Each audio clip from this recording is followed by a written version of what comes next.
Ассалаумалейкум, қалайсыздар? Бірер күннен кейін Ұлы Дала жорығы басталады. Дәстүрлі өтіп тұратын халықаралық форматтағы бәйге марафонды биыл Алматы облысы қабылдайтын болды. Қазір қызу дайындық жүріп жатқан шақ, еліміздің барлық өңірінде және алыс жақын шетелдерде осы марафонға енді кәдімгідей жаттығулар жасап, әртүрлі әдістемелерді қарап, сосын енді былтыр болды, оның алдыңғы жылдары болды. Сол кезде қателіктерді ескеріп, кәдімгідей бір тартысты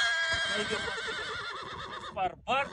Бас аяғы 20-дан аса команда қатысатыны қазір белгілі, және көрші Қырғыз елінен келеді. Екі команда Мажарстан, Түркия, Иран және Оңтүстік Африка Республикасы және Ресейден Башқұртстан, Татарстан, Қарашай, Шеркеш деген сияқты командалар өздерінің жылқыларын алып келе жатыр.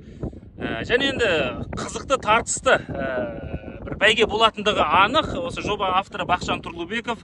Биыл енді негізгі тартыс Қазақстан мен Қырғызстан арасында болады деген болжам айтты. Ал қазақстанды командалардың ішінде Маңғыстау, Жамбыл және Жетісу басты фаворит екенін алға тартты. Бұдан бөлек енді басқа командаларды әрине есептен шығаруға болмайды. Өте қызықты және әділ бәйге болады деген үміттеміз. Біз күнделікті жорыққа қатысты ақпараттармен бөлісеміз, басы қасында боламыз және қатысушыларға тек қана сәттілік тілейміз.